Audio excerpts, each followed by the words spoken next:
Magandang araw po sa ating lahat. Magandang araw po lalong-lalo na sa ating Panginoon. Ako nga po pala si John Robby Medina at ngayong araw po, February 26, 2025, araw ng Miyerkules, ay samahan po ninyo akong pag-aralan at unawain ng mga salita ng ating Panginoon.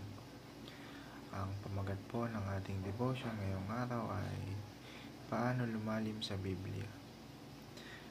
Special Series 2 of 10, Covenant.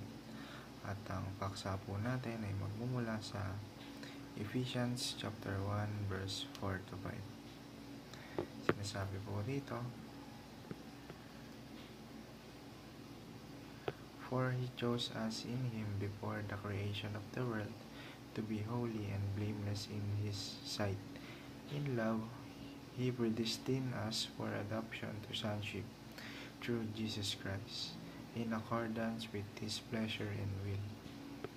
O sa Tagalog naman po, bago palikahin ang sanlibutan ay pinili niya tayo upang maging Kanya sa pamamagitan ng ating pakikipag-isa kay Kristo, at upang tayo ay maging banal at walang kapintasan sa harap niya.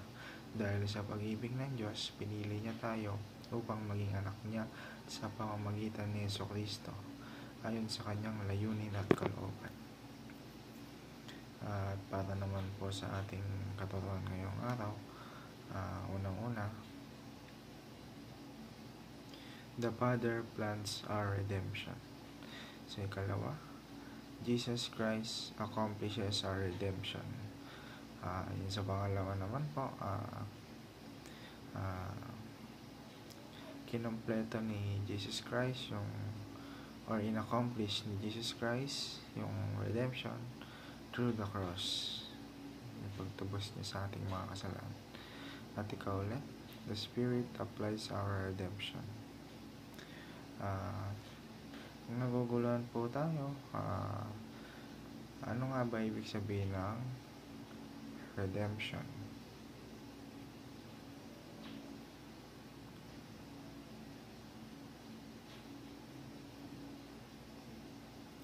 Ayon sa Google, ang redemption ay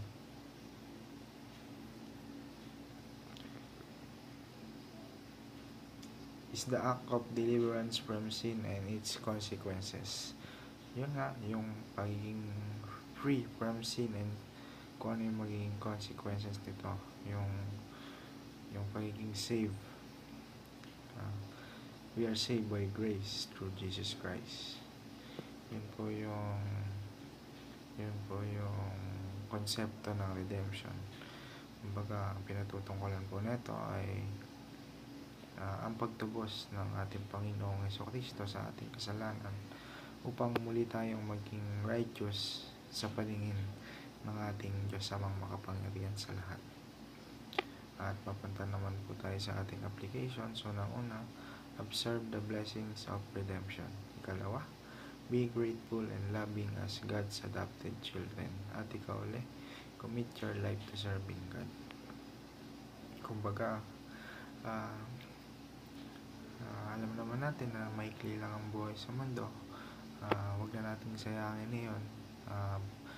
I-commit na natin yun sa pag-serve sa ating Panginoon sa lahat ng aspeto, sa lahat ng pagkakataon, at sa lahat ng paraan. At yan lamang po. At para tapusin po ang ating devotion po ngayong araw, samahan niyo po ako sa isang maikling panalangin. Father, thank you for planning my redemption before the world began. Jesus, thank you for accomplishing my salvation through your perfect life, sacrificial death on the cross and resurrection. Holy Spirit, thank you for making this salvation real in my life, changing my heart, strengthening my faith, and keeping me close to you. Help me observe the richness of your grace, live with gratitude as your adopted child, and commit my life to your service. May I never take your love for granted, but always walk in joy and obedience. Keep me faithful until the end. In Jesus' mighty name, Amen. Yan lamang po. Maraming salamat po sa inyong pakikinig. Naway may naunawaan po tayong salita ng ating Panginoon at papagbulay-bulay po natin ito. Yan lamang po. Maraming salamat po. God bless us all.